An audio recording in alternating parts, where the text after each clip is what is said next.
기도하겠습니다. 사랑과 자비가 풍성하신 아버지 하나님, 오늘도 부족한 저희들 주님의 발등상 앞에 부복하여 영과 진리로 예배를 드립니다. 우리에게 은혜를 내려 주옵소서. 흡족한 은혜를 부어 주옵소서. 나그네 인생길에 주님 친히 지팡이와 막대기가 되어 주시고 광야 길에 구름 기둥으로 보호해 주시고 불 기둥으로 인도해 주옵소서. 소망의 하나님께 우리의 기도의 제목을 올려드립니다. 내 영혼아 어찌하여 내가 낙심하며 어찌하여 내 속에서 불안해하는가. 너는 하나님께 소망을 두라는 귀한 말씀을 통해서 우리가 은혜를 받았습니다. 오늘도 하나님 주시는 소망으로 충만하게 하여 주옵소서. 기도해 주신 우리 집사님과 찬양해 주신 샬롬 찬양대와 성경 봉독해 주신 귀한 여종들을 축복하여 주시고, 오늘도 주의 성전에서 예배할 때 하나님께서 우리에게 무한하신 은혜와 복을 주실 줄로 믿사옵고 예수님 이름으로 기도하옵나이다. 아멘.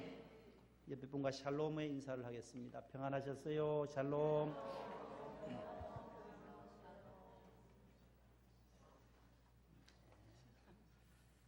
한 주간 특별 집회 하시느라고 참 수고들 많이 하셨고, 오늘도 계속해서 주일이 되어서 예배를 드리게 됨을 감사합니다. 우리 찬양 부르면서 마음의 문을 여시도록 하겠습니다. 625장 우리 찬송가 625장 경배와 찬양에 대한, 지난번 624장까지 우리가 다 배웠고 성가대가 한 1절 한번 부른 다음에 우리가 다시 따라 부르면 쉬울 것 같습니다. 거룩 거룩 거룩한 하나님 반주해 주세요.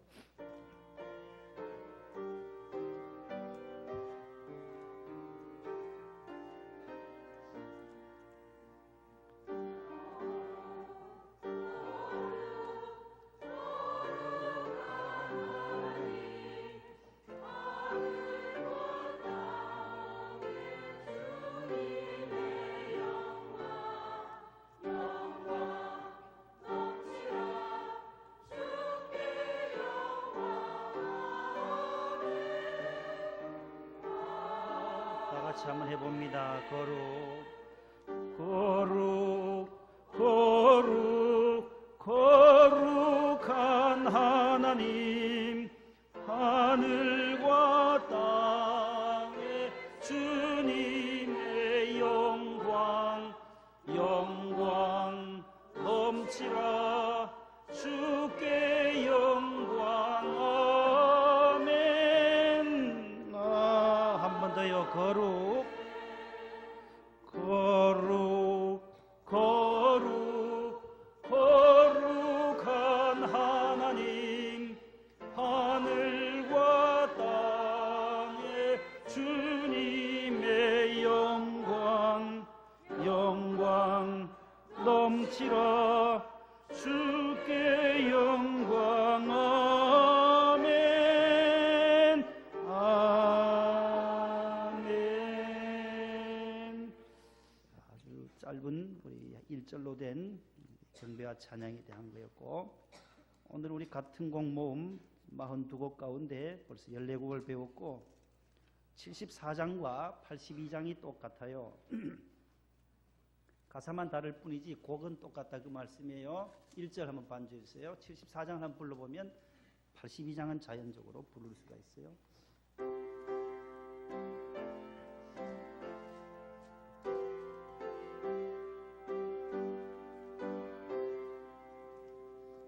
오만세 반석이신 주 우리 하나님. 똑같아요. 저 창조 이전부터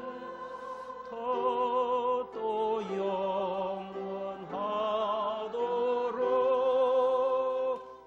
한없는 영광 중에 그 보좌 있으니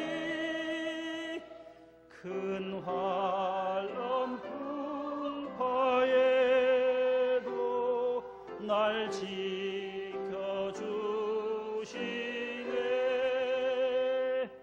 82장도 한번 보여주세요. 82장 성부의 어린 양이 반주해 주시고 똑같이 그대로 하시면 돼요. 82장 1절만 해봅니다.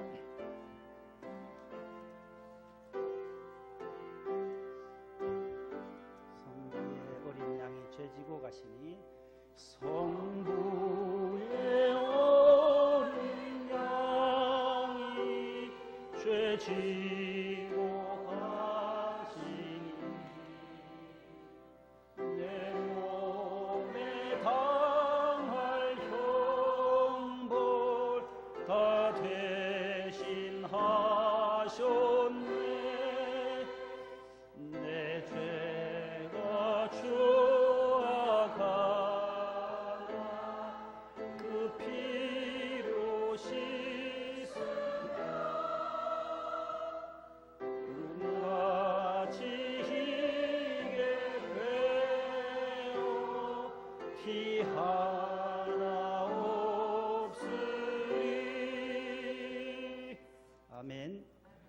아주 귀한 그 예수님의 어린 양, 예수님에 대한, 예수 그리스도에 대한 찬송인데 아주 은혜롭습니다. 그래서 74장과 82장은 그렇게 집에서 또 불러보시기를 바랍니다. 따라합시다. 좁은 문이 생명문입니다. 오늘 설교 제목입니다. 좁은 문이 생명문입니다. 1906년도에 평안북도 벽동군에서 출생한 분이 한 분 계세요. 이 분은 최초라는 단어가 많이 수식어가 붙은 사람이에요. 대한민국 최초의 안과 의사,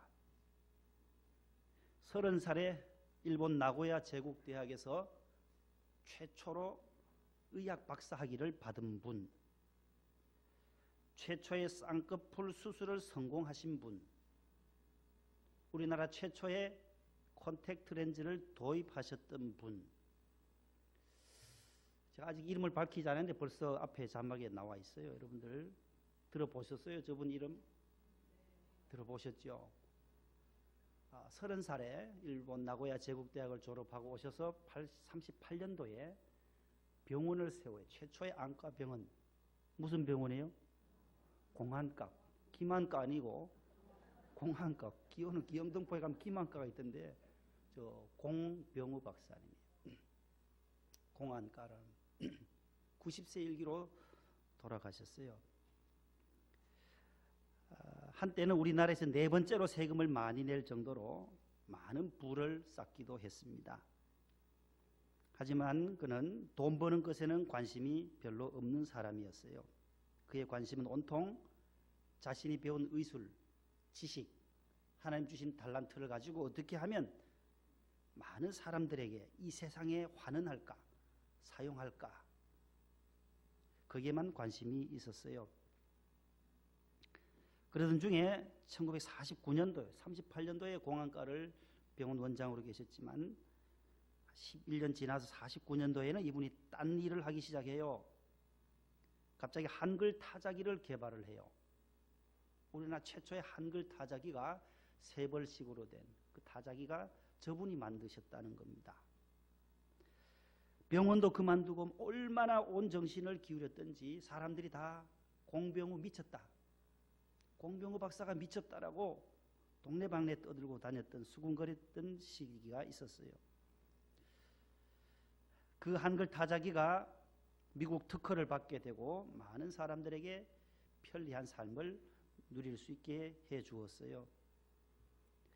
그러던 중에 많은 도전을 멈추지 않고 1971년도에는 앞을 못 보는 시각 장애인들이 또 필요한 타자기가 없는가, 시각 장애인들도 타자기를 치면 참 편리하겠다, 그것을 또 연구하고 개발을 해요.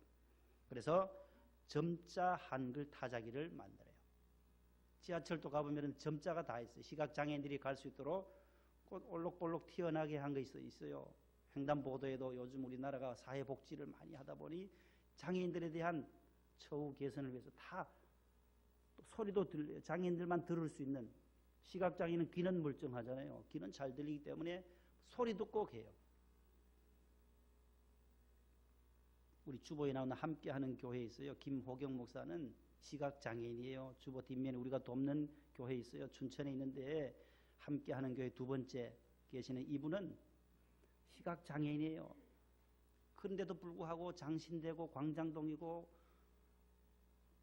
그 광진구 다 혼자 잘 다녀요. 많이 부딪혔죠. 그렇게 다니기까지는 전봇대에 들이받고 하수구에 빠지고 샴푸로 머리를 감아야 되는데 식용유로 머리를 감고 자취할 때 안 보이니까 그 장애인들의 그 고통스러운 얘기들을 들어보면, 고난의 세월들을 들어보면 참 너무 힘든 거예요. 이거 눈 버이 뜨고도 우리가 뻔히 뜨고도 감사하지 못하고 불평할 때가 많은데, 우리가 볼 수 있다는 것 참 큰 복인 줄로 믿으시기 바랍니다. 이 점자, 못 보는 분들을 위해서 점자 타자기도 만들고, 그래서 그분들은 손으로 촉각을 가지고 톡 튀어난 거, 오돌토돌한 걸 읽어 나가는 거예요. 점자를 가지고 가나다라로 해서 읽는 거예요. 우린 성경이 딱 한 권이지만 시각장애인들은 차에 싣고 와야 돼요. 66권이 지게로 한지게예요, 한지게. 마태복음만 해도 3권, 4권씩 되니까 66권이니까 얼마나 많은지 몰라요. 부피가 두꺼워요. 또 점자로 하고 튀어나고 오돌토돌 해야 되니까 또 종이, 일반 종이랑 또 다르더라고요. 우리는 한 권 그냥 찬송가하고 딱 합본되니까 들고 다니기도 간편하고 편리한데, 장애자들은 그렇지 않아요. 보니까 한글 타자기도 만들고. 그가 82세가 되던 해에 1988년도에는 한글 문화원을 설립해서 또 원장님으로 또 계시다가 95년 3월 7일에 하나님의 부르심을 받아요. 한없이 많은 사람들에게 베풀고 타인에게는 관대했고 또 자신에게는 늘 인색했던 분이에요. 남을 위해서는 더 좋은 것을 드리려고 하고, 의사로서 본분을 잊지 않았던 그가 미국에 갔을 때에 구급차를 봤대요. 구급차를 보고 그것을 우리나라에 도입을 해와요. 첫 구급차를 가지고 와서 전국을 순회하면서 또 환자들에게 무료 진료를 해 주었던 분이 바로 이분이에요. 시각장애인 학교도 세웠고. 그가 돌아가시면서 유언을 남깁니다. 그 유언을 오늘 말씀드리려고 지금까지 설명을 했어요. 그 유언을 앞에 제가 적어놨어요. 다 같이 한번 해봅니다. 시작.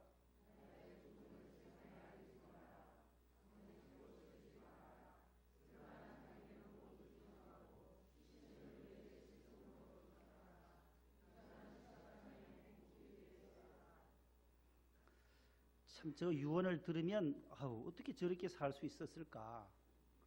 우리가 다 저렇게 살 수는 없어요. 저분 나름대로의 그 하나님 주신 달란트를 가지고 저렇게 살았고, 저와 여러분들도 오늘 이 시간 다시 한번 나는 어떻게 삶을 살아야 할 것인지 이 본문을 통해서 또 공박사님을 통해서 우리가 배울 바들이 참 많다라는 거예요. 그래서 저분은 장례식도 없었고 묘지도 없었고 빈소도 없이 장례를 마쳤어요. 의과대학 연세대학교 세브란스 병원에 자신이 해부학 실험용으로 나를 기증해라, 그대로 후배 학생들에게 자신의 시신을 그대로 유족들이 기증했어요. 3남 6녀예요. 3남 6녀. 9남매를 기르셨대요. 의사하시면서 9남매를 이용희 권사님과 함께 그렇게 9남매를 하나님이 주셔서 또 잘 기르셨어요.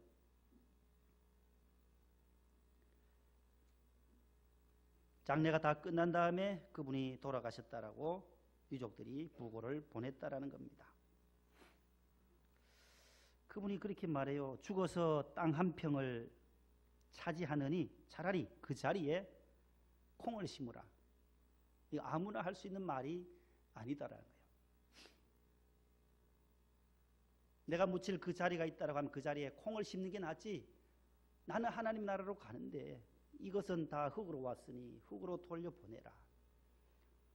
95년도에 그 유언을 하시고 돌아가셨습니다.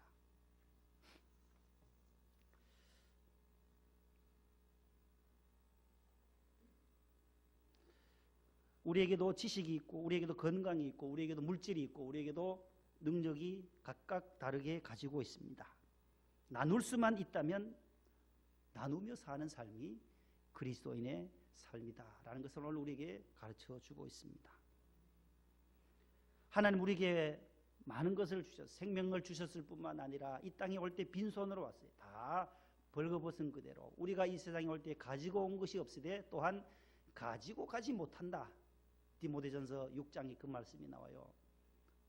그러므로 우리가 먹을 것과 입을 것이 있은즉 족한 줄로 알면서 감사하며 살아라. 그렇게 바울이 디모데에게 말씀하고 있습니다.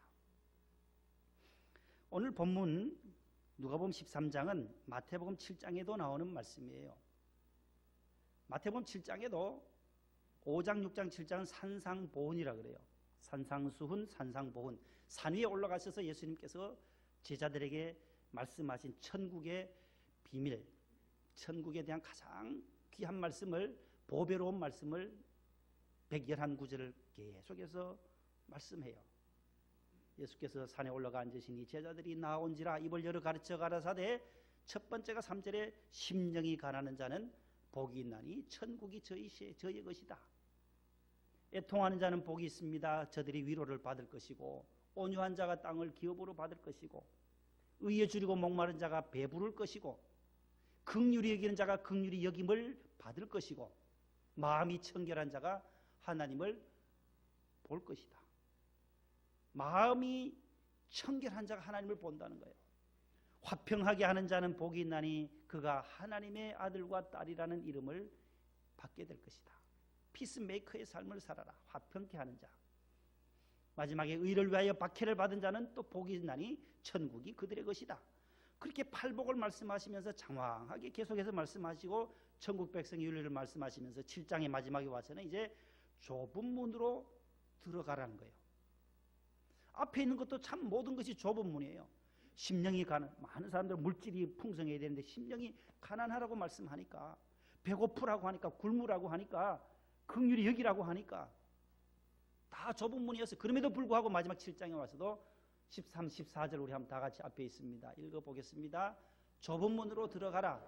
멸망으로 인도하는 문은 크고 그 길이 넓어 그리로 들어가는 자가 많고 생명으로 인도하는 문은 좁고 길이 협착하여. 오늘 본문 13장 24절도 한번 읽어봅니다. 시작. 좁은 문으로 들어가기를 힘쓰라. 내가 너에게 이르노니 들어가기를 구하여도 못하는 자가 많으니라. 보세요. 이렇게 두 길이 있다. 넓은 문이 있고 좁은 문이 있다. 넓은 길이 있고 좁은 길이 있는데 너희들은 어떤 길로 갈 것이냐. 이 말씀은 구약 성경에도 아주 결정적 선택을 요구하시는 하나님의 말씀이 계속해서 구약에도 여러 곳에 나타나요. 신명기 30장 15절로 20절에 있는 말씀을 요약해 보면 그런 말씀이에요. 두 길이 있다. 네 가지가 있다. 네 가지지만 다 두 가지예요. 생명과 사망, 복과 화라는 거예요. 내가 오늘날 생명과 복과 화와 저주, 사망과 화를 내 앞에 두겠다. 너희는 스스로 선택하라는 거예요. 하나님은 생명의 길도 주시고 사망의 길, 복과 화를 동시에 주시는데 이 두 가지가 있는데 선택은 너에게 있다는 거예요. 선택은 자유라는 거예요. 자유. 자유로운 선택을 하지만 그 선택한 결과에 대해서는 너 스스로가 책임을 지라는 귀한 말씀이에요. 여호와를 사랑하고 그의 계명과 명령과 규례와 법도를 지키면 생존하고 번성할 것이며 가나안 땅에 들어가서 복을 넘기세요. 복을 받을 것이다. 그러나 만일 다른 신에게 절하고 섬기면 너희는 반드시 망할 것이다.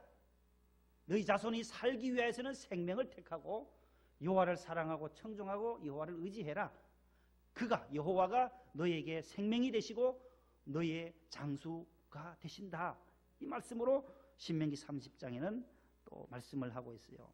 생명과 사망의 길, 복과 화의 길이 있다는 거예요. 여호수아 24장 15절에도 여호수아의 신앙 고백이 나와요. 다 같이요.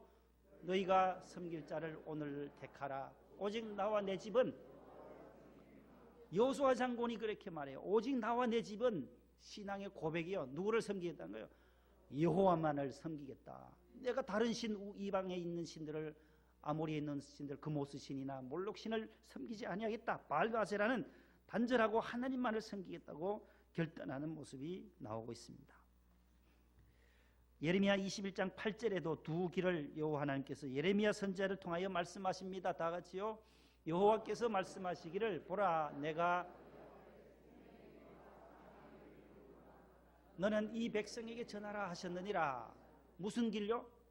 생명의 길과 또 사망의 길, 두 길밖에 없어요. 이 세상에서는 생명의 길과 사망의 길, 복의 길과 저주의 길 두 가지밖에 없어요. 이 가운데 저와 여러분들은 생명의 길을 선택하신 줄로 믿습니다. 하나님의 자녀들은 이 영생의 길, 생명의 길, 좁은 문, 좁은 길을 선택한 사람들이 바로 저와 여러분들이에요. 앞서 말씀드렸던 공병호 박사님도 저 길을 좁은 길로, 좁은 문으로, 세상 사람들 그 많은 부귀를 하나님 주셨지만 그 부를, 그 돈과 물질을 가지고 다른 데 사용하지 아니하고 하나님의 영광을 위하여, 시각장애인들을 위하여, 국가와 민족을 위해서, 나라의 발전을 위해서 타자기도 만들고 한글문화원도 만들고 병원도 세우고 그런 생명의 길을 선택했다라는 것입니다. 선택은 자유이지만 그 마지막 운명은 숙명적인 것이에요. 결과는 심판적으로 우리에게 다가온다라는 사실을 우리는 잊지 말아야 할 것입니다. 그렇다면 선택의 그 기준은 무엇일까 하는 거예요. 선택해야 하잖아요. 두 길 가운데 선택해야 해요. 잘못된 길을 선택하면 필연적으로 잘못된 종착역에 다다를 수밖에 없습니다. 청량리에서 중앙선을 타지 아니하면 부산에 갈 수 없고 안동에 갈 수 없듯이 잘못된 길, 잘못된 문으로 들어서면 결과는 그 종착역은 우리가 잘못된 결과를 초래할 수밖에 없음을 성경은 말씀해요. 그 첫 번째 기준이 뭐냐 할 때 두 문과 두 길 사이에서 우리가 선택할 때 현재냐 미래냐라는 것을 늘 생각해야 돼요. 현재만을 생각하면 넓은 길이에요. 넓은 문으로 갈 수밖에 없어요. 그러나 저 멀리 미래를, 저 멀리 천국 문 앞을 생각하면 어느 길을 선택해야 돼요? 어느 문을 선택해야 돼요? 답은 나오게 되어 있어요. 그래서 예수님은 좁은 문으로 들어가기를 힘쓰라. 주여, 제자들이 묻잖아요. 구원받은 자들이 적습니까? 예수 믿으면 다 구원받는다고 했는데 왜 이리 적습니까? 다 안 간다. 예수님은 주여 주여 하지만 예수 믿지만은 좁은 길로 좁은 문으로 가려고 힘쓰지 않는다라는 말씀을 오늘 지적하면서 슬피 울며 이를 갈 때가 있다라는 거예요. 미래를 향하여 생각하는 시점은 항상 저 앞을, 마지막 나의 인생의 종착역을 늘 생각하고 사는 것이 바로 지혜자의 삶인 것입니다. 좁은 문은 현재는 좁습니다. 불편합니다. 고생합니다. 힘듭니다. 그러나 미래는 영생이 있기 때문에 우리는 현재의 고난을, 어려움을 참는 거예요. 잘 참아요. 어르신들도 잘 참으시고 젊은 분들도 잘 참아야 되는데 우리가 참기가 참 어려운 시대에 살아가요. 모든 사건들 일어난 거 보면 못 참아서 살인사건이 나고 폭행이 일어나고 강도나 부부간에도 형제간에도 못 참는 거예요. 우리 충청도 분들은 잘 참는데요. 충청도 분들이 그 인내력이 강한가 봐요. 느긋해서 그런지 팔을 삐틀어도 나유, 한 번 더 돌려도 아파요, 세 바퀴 돌려 팔이 뚝 부러졌어요. 거 봐요, 부러졌잖요. 느긋하다는 거예요. 잘 참는다는 거예요. 그런데 저도 경상도지만 경상도 사람들은 그대로 막 바로 대응해요. 아프다고, 팔 왜 삐트냐고. 못 참는 거죠. 미래를 바라보면서 현재냐 미래냐 해서 늘 미래의 시점을 둘 때에 생명의 존재, 영생의 문제가 미래에 있다는 거예요. 두 번째 선택의 기준은 이것이 쉬운 길인가 아니면 어려운 길인가. 예수님은 늘 쉬운 길을 가지 않았어요. 이쪽이 오른쪽이에요. 오른쪽에 어려운 길을 선택했어요. 십자가를 안 지셔도 돼요. 하나님의 아들이신데 십자가 위에서 뛰어내릴 수 있는 능력도 다 가지고 계세요. 그러나 아버지여 내 뜻대로 마옵시고 아버지의 뜻대로 되기를 원합니다. 아버지의 뜻을 먼저 구하는 거예요. 십자가의 길, 넓은 길과 좁은 길, 넓은 문과 좁은 문이 있을 때에 예수님은 늘 좁은 쪽을 택하셨다는 거예요. 십자가의 길, 고생의 길, 고난의 길, 어려움의 길, 왕따의 길이에요. 고독한 길이에요. 그 누구도 알아주지 않아요. 침뱉음과 수치와 모욕이 있는 그 길을 예수님은 선택하신 거예요. 왕따를 당해도 괜찮다는 거죠. 하나님의 뜻이 있고 내가 십자가를 지지 않으면 인류 구원을 완성할 수 없기에 예수님은 저 어려운 길을 선택하신 거죠.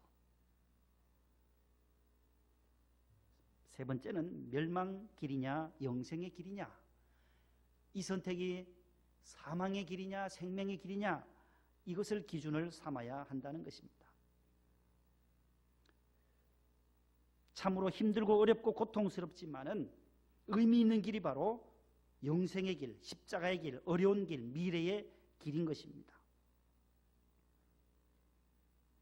죄인이냐 의인이냐 두 길 사이에서 죄인이냐 구원받은 사람이냐, 또 생명이냐 사망이냐, 천국이냐 지옥이냐를 늘 기억해야 되고, 그리스도냐 마귀 사탄이냐, 문제는 내가 지금 어느 편에 서 있는지 우리는 항상 우측에 하나님 편에, 그리스도 편에, 천국 편에 서실 수 있기를 축복합니다. 좁은 문으로 들어가기를 힘쓰라고 했잖아요. 오늘 좁다는 의미는 그래도 충분히 들어갈 수 있다라는 말이잖아요. 좁을 뿐이지 못 들어간다는 말이 아니래요. 좁은 문이라고 못 들어가는 아니에요.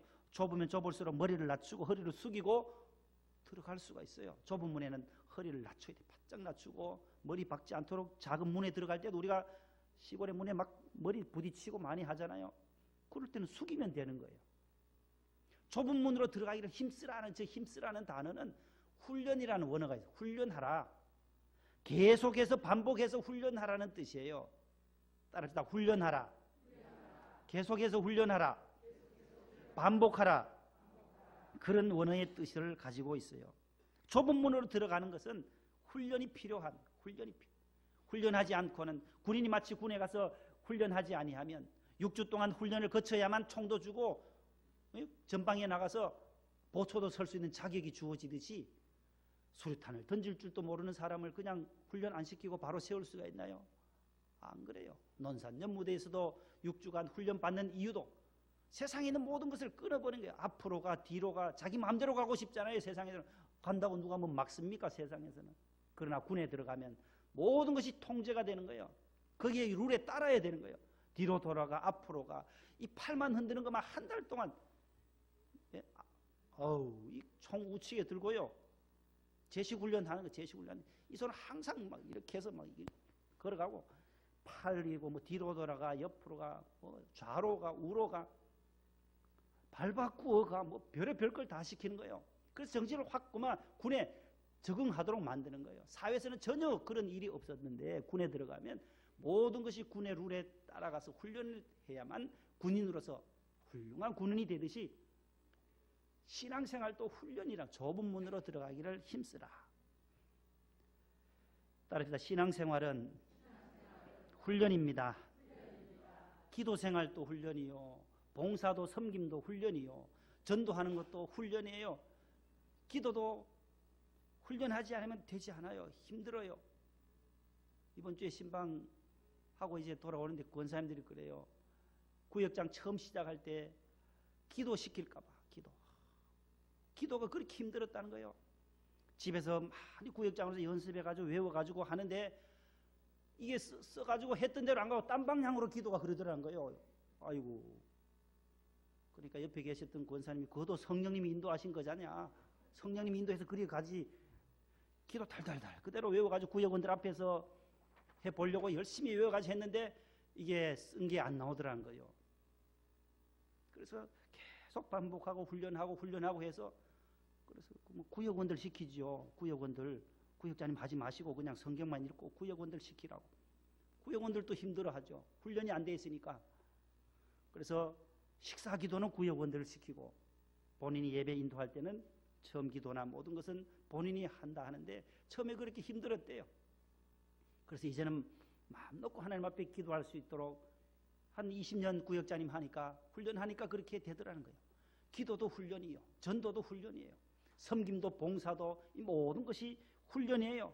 교회라고 하는 이 훈련소에 들어와서, 영적 훈련소에 들어와서 훈련할 때 우리는 천국에 들어가는 훈련이에요. 이것이 좁은 문으로 들어가는 훈련이, 다른 훈련이 아니에요. 우리가 왜 이렇게 봉사하고 훈련하고 기도 생활하고 믿음 생활하고 새벽 기도하고 하는 이유가 뭐예요? 마지막은 뭐예요? 좁은 문 들어가기 위해서 하는 거예요. 생명문 들어가기 위해서 그런 거예요. 마지막 인생의 종착역에서 내가 떨어져서 지옥으로 가는 것이 아니라 내 영혼을 하나님께서 내 영혼의 때에 하나님의 품에 들림받는 것, 이게 최종 목적이에요. 내가 구원받는 것, 내 영혼이 하나님의 나라에 가서 영원 안식 누리고 영생 복락 누리는 것, 이것이 우리의 신앙의 최종 목적이라는 거예요. 그러려면 힘쓰라는 거예요. 좁은 문으로 들어가야. 이 문이 사망문이 아니라 생명문이다라는 거예요. 그래서 마틴 루터라고 하는 종교개혁자는 그렇게 말해요. 성도가, 그리스도인들이 주일을 성수하는 것은 천국에 들어가는 뭐라 그래요? 훈련이라는 거예요. 일주일 동안 열심히 일하세요. 일하시고 오늘은 딱 모든 것을 손을 놓고 천국 들어갈 훈련해야죠. 아버지 집에 나와 주일 성수하는 것, 하나님 앞에 예배하고 기도하는 이것이 바로 천국 백성으로서 마땅히 해야 할 훈련의 과정이다.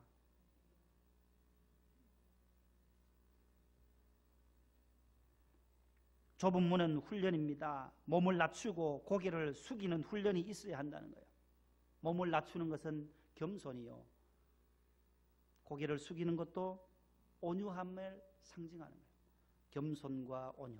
예수님께서 나는 마음이 온유하고 겸손하니 내게 나와서 내게 훈련하라, 내게 배우라, 훈련하라, 배우라. 마태복음 11장 28절에서 예수님이 말씀하잖아요. 수고하고 무거운 짐진 자들아 다 내게로 오라, 내가 너희를 쉬게 하리라. 나는 마음이 온유하고 겸손하다.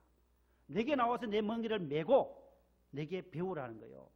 예수님이 짊어지셨던 이 고난의 길, 좁은 길, 십자가의 길을 따라서 우리가 배울 때, 훈련할 때 우리도 천국에 거뜬히 들어갈 수 있는 축복을 누리게 될 줄로 믿습니다. 하나님 아버지 감사합니다. 감사합니다. 좁은 문, 넓은 문이 있을 때, 좁은 길, 넓은 길이 있을 때 우리가 넓은 길로, 넓은 문으로 들어가는 것이 아니라 좁은 문, 좁은 길로 인도함을 받고 그리로 들어가기를 힘쓰는 자들이 되어 천국 백성의 삶을 영원토록 누릴 수 있게 하여 주시옵소서. 예수님 이름으로 기도하옵나이다. 아멘.